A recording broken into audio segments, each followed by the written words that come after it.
Man of Steel is the best Superman movie, and I will fight anyone who doesn't think so. I'm serious. Motherfuckers think I'm playing. I am the way your son don't need a gun to get respect up on the street. For this video, I will be discussing why I think Man of Steel is the best Superman movie and why it stands above other live-action big screen adaptations. I won't be comparing it to the animated films or the Smallville TV show. And to make this clear from the get-go, I am very biased and I love this movie, so I'm going to be talking about all the things that I love about it and what I think it does right. And of course, you are more than welcome to have an opposite opinion, that's completely fine. Now with all that out of the way, let's get the suckfest going. Let's get the obvious out of the way. This is the best looking Superman we've had on screen. When it comes to the scale of the fights, the flying, the special effects, it looks great, but of course I expect it to. It came out over 2 decades after the Christopher Reeve movies and 7 years after Superman Returns. Technology has advanced a lot since then, so it should be a given, but I felt like I should at least acknowledge it. And so I can say that Superman action has never looked so damn good. This is probably the closest we'll get to a live action Dragon Ball Z movie. Fun fact, did you know that when studios were looking for a director for Dragon Ball Evolution, they approached Zack Snyder to see if he was interested? I don't think any director could have saved that movie. It's like he read the script and was like, direct your Dragon Ball movie? Nah, no thanks, I'll make my own. A good place to start will be where the movie starts, Krypton.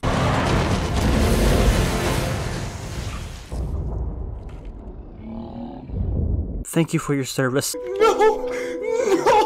I like that we spend a decent amount of time on it. This shows us the world that Kal-El is being sent away from. It really helps add to the fact that he's alien, but it also gives us a glimpse into the way the planet was run, with the council who are in control and how even though the world is ending, they aren't going to change their traditions because they're so stuck in their ways, failing to listen to reason. Also, I think this world just looks way more interesting than the ice-covered Krypton we've seen in Richard Donner's Superman films. We get to see the wildlife, the advanced technology, it's some cool shit. Some people complain about this segment being too long, but I think it's just the right length. Besides just showing us the world Superman comes from and the inside of Jor-El, it sets up the villain and a key item for the plot. Later on in the movie, Jor-El tells Clark about Krypton, and I think being able to see a glimpse of it makes it more interesting than just hearing about it. Originally, this open was closer to 40 minutes long, but was trimmed down to 20. And I think it does a good job of setting everything in motion. Probably the biggest reason why I love this interpretation of Superman is because we get to see much more of Clark Kent. We see his human side. Usually the story goes, Clark finds out about his planet and gets some words of wisdom from his father, grabs a suit, and then he goes out and starts being Superman. But this movie is more of a story about Clark finding himself. Here we see a Clark Kent who knows he's different and struggles with his place in the world. He has so many questions and no answers, so he starts looking. After Clark gets his suit and talks to Jor-El, he doesn't immediately start being a superhero. He still remains relatively hidden, not ready to reveal himself to the world. A big theme here is freedom of choice. Clark was sent away from a world where there was no freedom of choice, and every Kryptonian was genetically bred to fill a pre-assigned role in society. Your mother and I believe Krypton had lost something precious. The element of choice, of chance. What if a child dreamed of becoming something other than what society had intended for him or her? What if a child aspired to something greater?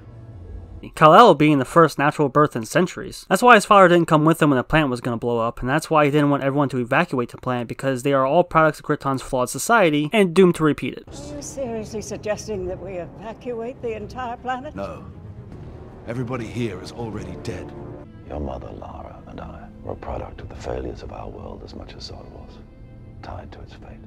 On Earth, Papa Kent kept Clark's abilities hidden from the world because he knew how people would react by potentially fearing and rejecting him, and he didn't want his son to go through that until he was ready. It's Clark's choice. He was so protective of his son's secret that he gave his life to keep it. Both fathers gave their lives to ensure their son's future. Another example of Clark's inner struggle is when he tells Lois Lane that maybe he doesn't want his story told and to reveal himself to the world. But Lois makes a good point and says that the only way he can remain hidden is that he needs to stop helping people, which is something that he can't do. In the beginning of the movie, he saves crew members from an exploding oil rig. When the school bus full of his classmates is sinking, he pushes it out. And towards the end, he has a choice between surrendering to Zod or to remain hidden. And in all these cases, he has a chance to save people, so he takes it. Even when he's in the middle of fighting Zod's followers, he goes out of his way to save who he can. Clark has to choose to start becoming Superman, but he isn't perfect. He makes mistakes. This whole movie is a learning experience for him. He's not this all-knowing beacon of hope right off the bat. A few examples. In the beginning, he destroys this guy's truck instead of kicking his ass at the bar. He could easily beat this guy, but decides not to, but he does destroy the guy's truck. I've heard people say that this is a good example of how bad the Superman is because he ruined this guy's property. But I see this as a great example of how flawed and human the Superman is. He gets angry, he makes mistakes. If you think this is a dick move, that's because it was. Another example is when Zod threatens his mother and he flies over and starts smashing through buildings and destroying them. Really cool scene, but this also shows Clark getting protective of his mother and losing control. It wasn't the smartest move considering the damage, but this shows Clark isn't fully in control of his emotions yet. He also isn't the most skilled fighter either. When he's fighting, he's basically getting his ass handed to him by these Kryptonians Kryptonians who are genetically bred to be warriors. He hasn't had the experience yet to flawlessly take on these type of opponents. All things considered, I think he did alright. This is what I mean when I say this movie is a learning experience for him. He's very green and new to all this and trying his best. I would like to mention that he does learn from this experience and it carries over to BVS. When he finds out Lex Luthor has his mother, he gets angry but gets himself under control. I think he handled it better than how he was punching Zod's face. When fighting Doomsday, he takes him up into space to clear the city. It didn't work like with Zod, but at least he tried right away. Snyder said that he had a 5-movie arc plan for Superman, and each movie he would start becoming more and more like the Superman we know. Okay, now I want to start talking about the antagonist for a minute because, Michael Shannon owns this role. But I can't say Michael Shannon owned the role, you know?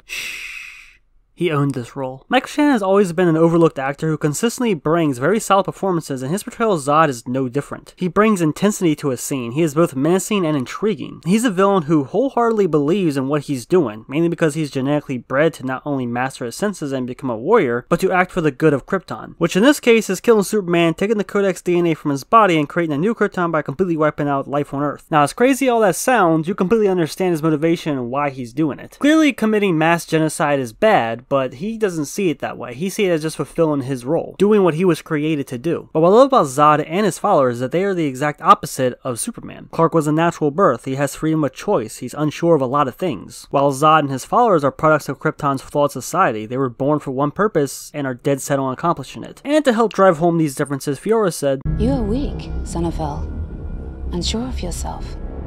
The fact that you possess a sense of morality and we do not gives us an evolutionary advantage." Can we just take a moment to appreciate how badass she is? Love bad bitches, that's my fucking problem.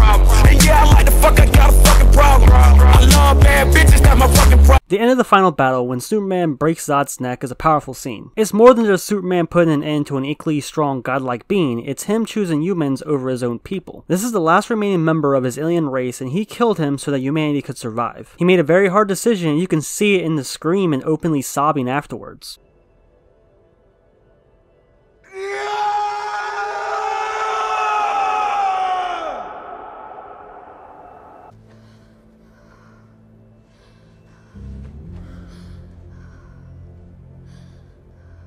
Now, I don't fully understand why people don't like this scene. In Superman 2, he also kills Zod, and hell, he does it pretty nonchalantly and cocky in that one. But here, he begs Zod to stop, and as a last resort, he kills him, and then he feels remorse afterwards. You're a real pain in the neck. Now, Lois Lane in this movie is smart, and I appreciate that. Before, it was just a given that she couldn't figure out who Superman was, but here, she figures it out after following leads and doing some research. This is her putting her reporter skills to work, showing that she's not only smart, but pretty damn good at her job. Welcome to the planet.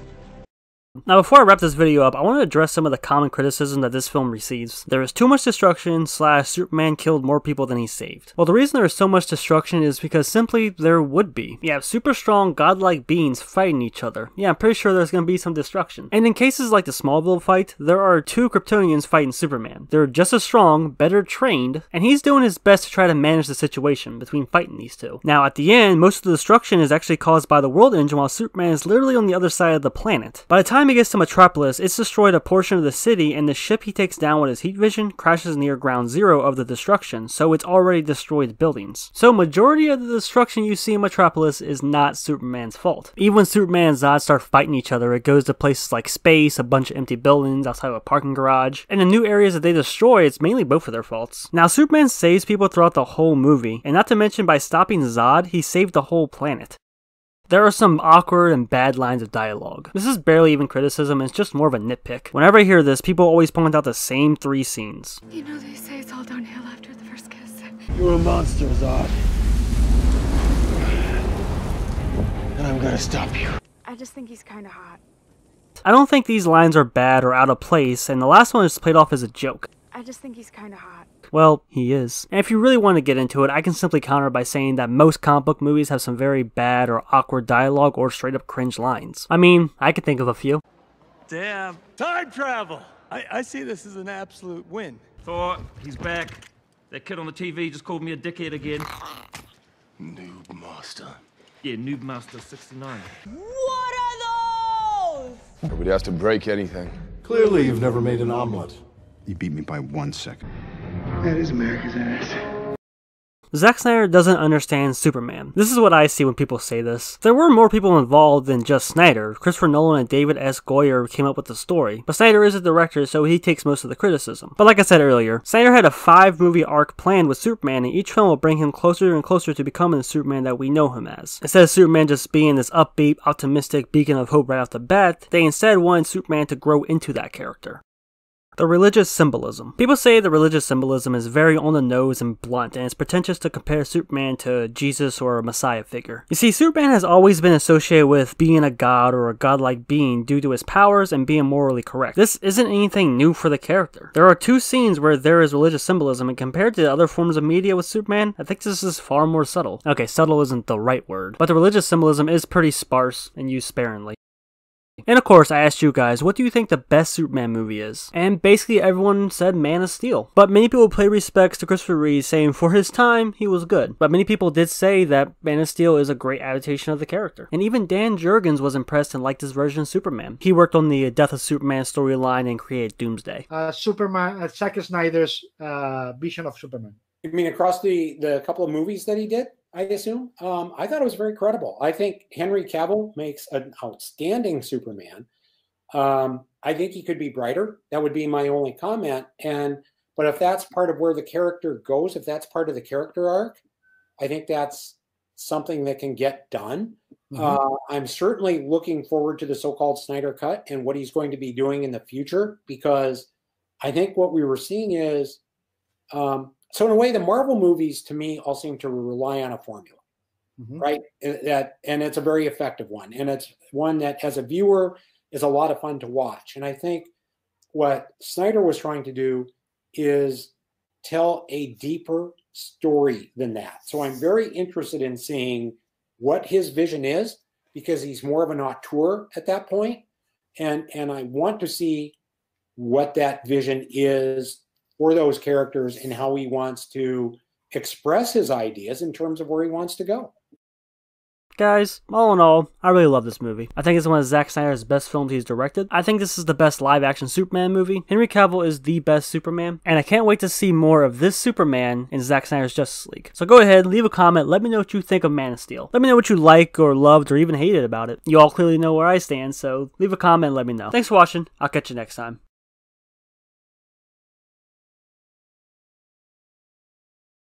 What's the S stand for? On my world, it means suck.